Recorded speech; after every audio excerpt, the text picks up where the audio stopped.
Bonjour, vous écoutez l'épisode 9 de la saison 2 du podcast Revu et Corrigé. Cet épisode est tiré d'un billet du blog publié le 7 septembre 2020 et s'intitule « C'est flippant ». Aujourd'hui, je vais vous parler d'un article qui m'a beaucoup interpellée hier matin. Je l'ai découvert grâce à Damien Douani, un des comparses de Bonjour PPC, qui collabore sur le Digital pour tous. Il est aussi podcasteur avec les éclaireurs du numérique et autres trucs de slasher si typiques de notre petite communauté. L'article est relativement long mais passionnant, et je vous invite à le lire, je vous ai mis le lien dans les notes d'épisode.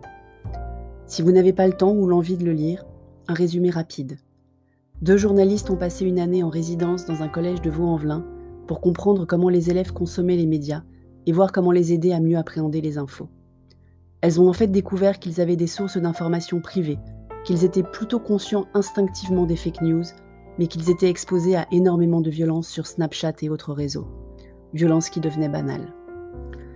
Bien sûr, leur constat ne se fait que sur une seule classe, ou un seul collège, et on peut d'ailleurs déjà se féliciter de certaines découvertes. Les fake news ne les embrinquent pas donc.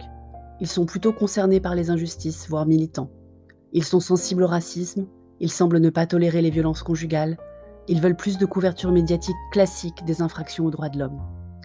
Mais ils restent spectateurs passifs d'un flux d'informations non filtré, non organisé, non contextualisé, non expliqué, au gré des algorithmes et loin du regard de tout adulte pouvant les aider à faire sens de ce qu'ils ont vu.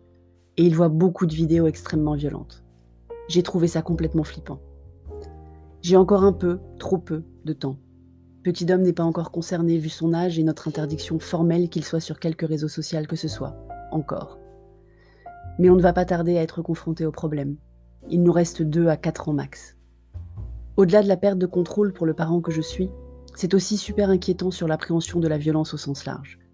Comment faire pour que les enfants, un collégien c'est encore un enfant, parlent de ce qu'ils ont vu, s'ouvrent sur leurs interrogations, ne trouvent pas cela normal au point qu'ils ou elles en arrivent à utiliser eux-mêmes cette violence. Le deuxième point super flippant de l'article, c'est l'affaire Mila.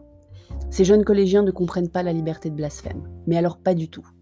Pour eux, si tu prends la parole, tu assumes tes actes, et donc la violence qui va avec. Je comprends le côté responsabilité, pas violence, et pas sur le sujet du blasphème. Comment en est-on arrivé là dans le pays des droits de l'homme et de la séparation de l'Église et de l'État ? Les journalistes tirent le fil sur la pédophilie dans l'Église, pour éviter sans doute de souligner que dans l'affaire Mila, il s'agit d'islam, dont la simple évocation déchaîne les passions et de plus en plus. Quand on fait le parallèle avec les récents sondages sur les sentiments vis-à-vis des attentats de janvier 2015, où on a découvert que 21% des jeunes ne condamnent pas les terroristes, la proportion monte à 26% chez les jeunes musulmans, ça fait froid dans le dos. La violence justifiée en quelque sorte ? Je vous mets le lien vers le sondage dans les notes d'épisode. Je ne peux pas m'empêcher non plus de chercher le coupable, sans trouver bien sûr. L'école, les parents, les algorithmes des réseaux sociaux, les partis politiques, les médias, les crises économiques qui se succèdent. Je vous mets au défi de trouver la cause unique, voire majeure de cette situation. Mais ça fait bien flipper sur l'avenir. Merci de m'avoir écouté. Si vous écoutez sur Apple, n'oubliez pas de laisser un commentaire avec vos 5 étoiles. Et sur toutes les plateformes de balado-diffusion, abonnez-vous et partagez. À bientôt.